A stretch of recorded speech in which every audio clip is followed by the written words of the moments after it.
Hello, do you know that it takes less than a minute to change your mind about decluttering? Changing your mind about decluttering will allow you to go in and begin the declutter process. Beginning is what you have to do. You have to take the first step. So decide where. That's the beginning. Where am I going to declutter? Then take your containers, your bag, your box, and your basket, or something similar. Go to that area, decide which space in that area you're going to work on, and take the first step. Put your hand out and pick up the first thing and make a decision.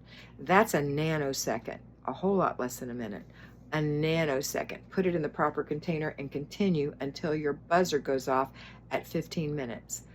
It takes less than a minute to change your mind, less than a minute to decide what you're going to do, and less than 15 minutes to get it done. Make it a great day.